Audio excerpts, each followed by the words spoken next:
Given is the following information, तो हमें नीचे कुछ इन्फॉर्मेशन दे रखी है।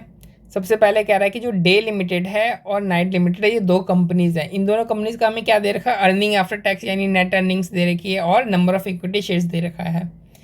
फिर आगे कहता है the shares of Day Limited and Night Limited trade at 20 and 15 times their respective PE ratios. जो डे लिमिटेड है उसका पीई रेशियो 20 है, जो नाइट लिमिटेड है उसका पीई रेशियो आपका 15 यहाँ पे बता रखा है। Day Limited considers taking over Night Limited by paying rupees 55 crores, considering that the market price of the Night Limited reflects its true value. जो डे लिमिटेड है ना, वो ये सोच रहा है कि मैं नाइट लिमिटेड को 55 करोड़ पे करके उसको एक्वायर कर लूँ। फिर आगे वो कहता है कि जो नाइट लिमिटेड है उसकी ट्रू वैल्यू कौन बताता है, उसकी मार्केट वैल्यू बताता है। यानी अगर नाइट लिमिटेड की मार्केट वैल्यू निकाली जाए ना, तो वो मार्केट वैल्यू नाइट लिमिटेड की ट्रू वैल्यू बताएगी। जो बुक वैल्यू होगी वो ट्रू वैल्यू नहीं बताएगी, या फिर किसी और तरीके से कोई और वैल्यू निकाली जाए तो वो भी नाइट लिमिटेड की ट्रू वैल्यू नहीं बताएगी।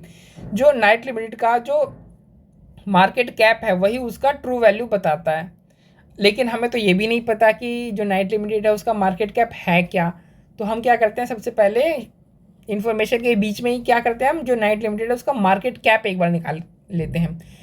तो मार्केट कैप कैसे निकालते हैं, मार्केट कैप निकालते हैं MPS into number of shares, इसी तरीके से निकालते हैं। तो जो नाइट लिमिटेड है उसका नंबर ऑफ शेयर्स तो हमें पता है 7 लाख के, लेकिन इसका एमपीएस नहीं पता। तो सबसे पहले हम क्या निकालेंगे, इसका एमपीएस निकालेंगे। अच्छा, एमपीएस निकालने के दो तरीके होते हैं। एक तो मार्केट कैप वाला तरीका होता है जो हम यहाँ पे यूज़ कर नहीं सकते हैं क्योंकि हम ऑलरेडी मार्केट कैप ही निकाल रहे हैं। दूसरा तरीका होता है पी रेशियो का की हेल्प से। तो पी रेशियो का इन्फॉर्मेशन भी दे रखा है यहाँ पे, तो हम पी रेशियो की हेल्प से क्या निकाल लेते हैं, एमपीएस निकाल लेते हैं। अच्छा, पी रेशियो होता है क्या, पी रेशियो होता है, अगर आप पी रेशियो को देखोगे तो ये होता है आपका एमपीएस बाई ईपीएस। तो एमपीएस निकालना है तो हम क्या करेंगे, पी इंटू ईपीएस कर देंगे तो हमारा क्या निकल करके आ जाएगा, एमपीएस निकल करके आ जाएगा। तो पीई इंटू ईपीएस, पी कितना है नाइट लिमिटेड का 15, ईपीएस कितना है, तो देखो अर्निंग आफ्टर टैक्स भी आपको दे रखी है, नंबर ऑफ इक्विटी शेयर्स भी आपको देखे, इन दोनों को डिवाइड कर दो तो आपका क्या आ जाएगा, ईपीएस आ जाएगा। तो हमने क्या किया, ईपीएस निकालने के लिए इन दोनों को डिवाइड कर दिया यहाँ पे। तो हमारा ईपीएस जो एमपीएस है वो कितना आ गया, 750 का हमारा एमपीएस आ गया। जो भी ईपीएस निकला उसको हमने इंटू कर दिया 15 से, तो हमारा एमपीएस कितना निकल करके आ गया, 750। अब 750 रुपये का एक शेयर है, तो 7 लाख शेयर कितने रुपए के हो गए, यानी मार्केट कैप कितनी हो गई, तो इंटू कर दो 7 लाख से, तो आंसर आपका आ जाएगा 52.5 करोड़। यानी जो नाइट लिमिटेड है उसकी मार्केट कैप कितनी है, 52.5 करोड़ की है। अब आगे पढ़ते हैं। It is considering both the following options. अब ये जो डे लिमिटेड है ना, ये दो ऑप्शन कंसिडर कर रहा है। पहला तो ये है कि जो मैं पूरा का पूरा टेक ओवर है वो कितने का, 55 करोड़ का टेक ओवर है। कह रहा है कि मैं पूरा का पूरा टेक ओवर ना कैश के थ्रू कर लूँ। दूसरा ऑप्शन ये कि मैं पूरा का पूरा टेक ओवर किसके थ्रू करूँ, इक्विटी स्टॉक के थ्रू करूँ, यानी अपने शेयर्स इशू करके कर दूँ। You are required to calculate the cost of the takeover and advise Day Limited on the best alternative. तो हमें क्या निकालना, हमें टेक ओवर की कॉस्ट निकालनी है, यानी टेक ओवर की कॉस्ट हुई क्या, और जो भी कॉस्ट सबसे कम आ रही हुई होगी वही हमारा क्या होगा, बेस्ट अल्टरनेटिव होगा। जिस जहाँ पे भी कॉस्ट कम आएगी वही बेस्ट अल्टरनेटिव होगा ना हमारा। तो सबसे पहले हम कॉस्ट निकाल लेते हैं कि अगर हम एंटायरली कैश से अगर टेक ओवर करें तो कितनी कॉस्ट हमें पड़ेगी। तो देखो नाइट लिमिटेड की वैल्यू हमने मार्केट कैप में क्या निकाली, 52.5 करोड़ की वैल्यू। यानी अगर हम टेक ओवर करते हैं ना तो हमारे पास वैल्यू कितनी आएगी, हमारे पास 52.5 करोड़ की वैल्यू आएगी। यानी वैल्यू इन कितना हुआ, 52.5 करोड़। अच्छा, अगर हम इसको 55 करोड़ कैश में पे करते हैं तब वैल्यू आउट कितनी हुई, कैश में पे किया तो 55 करोड़ की वैल्यू आउट हो गई, यानी वैल्यू इन हुई 52.5 और वैल्यू गई कितनी, 55 करोड़ की। यानी हमारा जो कॉस्ट है वो कितना पड़ गया, तो 55 माइनस 52.5, यानी कॉस्ट हमको कितना पड़ा, 2.5 करोड़ का हमें कॉस्ट पड़ गया। तो यहाँ पे कॉस्ट कितनी है, 2.5 करोड़ की। अच्छा, अगर एंटायरली हम स्टॉक के थ्रू फंड करें तब हमें कितनी कॉस्ट पड़ेगी, हम एक बार ये भी देख लेते हैं, ठीक है।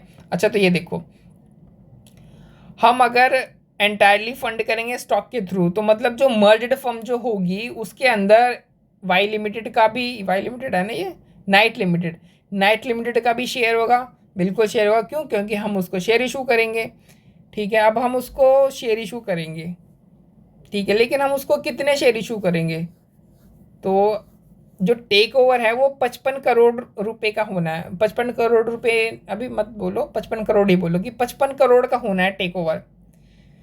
ठीक है, फिक्स है ये तो वैल्यू कि 55 करोड़ का ही होना, चाहे आप कैश से कर लो चाहे स्टॉक से कर लो। तो अब हम किससे कर रहे हैं? कैश से तो हमने कर लिया, अब हम स्टॉक से कर रहे हैं, यानी 55 करोड़ के हम उसको क्या देंगे? स्टॉक देंगे, यानी अपने शेयर देंगे। तो हमारे एक शेयर का भी मार्केट प्राइस 1000 का है। अगर एक शेयर का मार्केट प्राइस हमारा 1000 का है और हमें 55 करोड़ के स्टॉक पे करने हैं, तो हमें कितने नंबर ऑफ शेयर इशू करने पड़ेंगे नाइट लिमिटेड को? तो 55 करोड़ डिवाइड बाई 1000 यानी 5.5 लाख शेयर हमें इशू करने पड़ेंगे नाइट लिमिटेड को। अच्छा, नाइट लिमिटेड को हम 5.5 लाख शेयर्स इशू करेंगे। ठीक है, तो अगर मर्ज फर्म में अगर आप देखो तो जो मर्ज फर्म हो जाएगी, जब इन दोनों जो फर्म से ये दोनों फर्म जब मर्ज हो जाएंगी तो उस मर्ज फर्म की मार्केट वैल्यू क्या होगी? जो मर्ज फर्म होगी ना उसकी मार्केट वैल्यू 152.5 करोड़ होगी। कैसे? मार्केट वैल्यू इसकी कितनी है? इसकी 100 करोड़ की मार्केट वैल्यू और इसकी 52.5 करोड़ की वैल्यू है। अभी दोनों फर्म मर्ज हो जाएंगी तो इनकी मार्केट वैल्यू भी मर्ज हो जाएगी, प्रोवाइडिंग कोई भी सिनर्जी का इफेक्ट नहीं हो। ठीक है, तो मर्ज फर्म की टोटल मार्केट कैप कितनी हो जाएगी? 152.5 करोड़। अच्छा, और मर्ज फर्म में शेयर्स कितने हो जाएंगे? तो देखो 10 लाख शेयर्स इसके पास ऑलरेडी है, 5.5 लाख शेयर्स ये इशू कर देगा, यानी मर्ज फर्म के अंदर 15.5 लाख रुपए के शेयर्स होंगे, sorry 15.5 lakh number of shares होंगे, यानी वैल्यू इतनी हो जाएगी और नंबर ऑफ शेयर्स इतनी होंगे। यानी एक शेयर की कितनी वैल्यू होगी? इन दोनों को डिवाइड करो तो एक शेयर की वैल्यू आपकी कितनी आएगी? 983.871। अच्छा, मर्जर से पहले जो वैल्यू थी वो डे लिमिटेड की थी, कितनी थी? एमपीएस 1000 की थी। अच्छा, मर्जर के बाद वैल्यू तो कम हो गई, कितनी होगी? 983.871 वैल्यू हो गई। ठीक है, इतना समझ में आ गया? ठीक है, तो आपने इसको इशू कितना किया शेयर? आपने इसको 5.5 लाख शेयर इशू किया और मर्जर के बाद एक शेयर की वैल्यू 983.871 रुपीज़ हो गई। यानी ये आपके अंदर, ये आपकी कंपनी में इफेक्टिवली कितना वैल्यू लेके आया? तो 5.5 लाख इंटू 983.87 रुपीज़, यानी इफेक्टिवली ये आपकी कंपनी के अंदर 54.11 करोड़ की वैल्यू लेकर के आया है। और आपने कितने करोड़ के शेयर इसको इशू कर दिए? आपने 55 करोड़ के शेयर इशू किए और ये वैल्यू कितने की लाया? 54.11 करोड़ की वैल्यू लाया। तो आपको तो यहाँ पे लॉस हो गया, कितने का लॉस हो गया? 0.893 करोड़ का लॉस हो गया।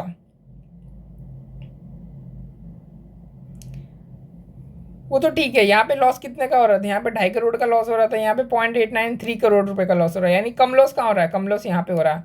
अच्छा, इसको दूसरे तरीके से भी देखो, वैल्यू इन यहाँ पे कितनी हो रही है? देखो वैल्यू और तो दोनों में 55 करोड़ की होगी, चाहे आप कैश से पे करो चाहे स्टॉक से पे करो। आपने 55 करोड़ के आपने या तो कैश पे किए होंगे या फिर दूसरे ऑप्शन में अपने स्टॉक पे किया, यानी वैल्यू गया तो 55 करोड़ ही, आया कितना है? फर्स्ट ऑप्शन में वैल्यू 52.5 करोड़ का आ रहा है, सेकंड ऑप्शन में वैल्यू 54.107 करोड़ का आ रहा है। तो बेटर ऑप्शन कौन सा हुआ? बेटर तो सेकंड ऑप्शन हुआ ना। बेटर कौन सा ऑप्शन हुआ? बेटर ऑप्शन हुआ सेकंड, यानी जो सेकंड अल्टरनेटिव है उसको हमें प्रेफर करना चाहिए। अच्छा, जो सेकंड अल्टरनेटिव है ना उसको मैं दूसरे तरीके से भी बता देता हूँ। प्री मर्जर मार्केट कैप क्या है? अब देखो, मैं टेक ओवर कर रहा हूँ 55 करोड़ पे, मैं टेक ओवर कर रहा हूँ 55 करोड़ पे, यानी मेरे दिमाग में उसकी जो मार्केट वैल्यू है वो कितनी है? वो 55 करोड़ रुपए है, यानी pre merger market cap night limited की कितनी होगी? 55 करोड़। अच्छा, इसकी पोस्ट मर्जर मार्केट कैप क्या हुई? तो ये हुई पोस्ट मर्जर मर्ज फर्म की कितनी? मर्ज फर्म की पहले हम मार्केट कैप निकाल लेते हैं। मर्ज फर्म की मार्केट कैप कैसी होगी? ये 100 करोड़ किसके? डे लिमिटेड के, और ये 52.5 करोड़ किसके? नाइट लिमिटेड के। तो टोटल मर्ज फर्म की मार्केट कैप 152.5 करोड़ की होगी। अच्छा, इसमें जो नाइट लिमिटेड होगा उसका हिस्सा कितना होगा? 35.48 करोड़ का नाइट लिमिटेड का हिस्सा होगा। अब ये हिस्सा कैसे निकला? ऐसे निकला कि टोटल नंबर ऑफ शेयर्स होंगे कितने? 15 लाख के नंबर ऑफ शेयर्स होंगे मर्ज फर्म में, उसमें से 5.5 लाख शेयर्स किसके होंगे? नाइट लिमिटेड के, यानी नाइट लिमिटेड का हिस्सा कितना होगा? 35.48% का हिस्सा हो गया। तो जो मर्ज फर्म की टोटल वैल्यू है उसके अंदर अगर 35.48% का हिस्सा नाइट लिमिटेड का है, तो नाइट लिमिटेड का जो मार्केट वैल्यू पोस्ट मर्जर आया वो कितना आया? आप निकाल लो, इतना आएगा आपका 54.11 करोड़ का वैल्यू आएगा। और इसका पहले वैल्यू कितना था? 55, यानी इसको लॉस कितना हो गया? 0.893 करोड़ का लॉस हो गया। ठीक है, आप इस तरीके से भी कर सकते हो, नहीं तो जो पहले वाला जिस तरीके से मैंने आपको समझाया था वो ज़्यादा बेटर था, उसमें ज़्यादा अच्छे से आपको समझ में आ रहा था। ठीक है, कि इतने की वैल्यू आया है, इतने की वैल्यू गई है, तो कौन सा ऑप्शन बेटर है। तो इस तरीके से कॉस्ट ऑफ मर्जर हम लोग निकाल करके देख लेते हैं कि मतलब देखो यहाँ पे तो कॉस्ट ज़्यादा पड़ रही है ना, वैल्यू आ कम रहा है, जा ज़्यादा रहा है। यहाँ पे वैल्यू कम तो आ रहा है लेकिन पहले वाले से जितना ज़्यादा ही आ रहा है, तो कॉस्ट हमें तो यहाँ पे कम पड़ेगी ना। तो इस तरीके से थोड़ी सी मैं पता है खिचड़ी पक गई इस क्वेश्चन में, लेकिन आपको समझाना भी ज़रूरी था, है ना। तो कोई भी आपको कोई भी सवाल होगा तो आप कमेंट में डाल देना, ये कोई भी चीज़ आपको समझ में नहीं आई हो तो।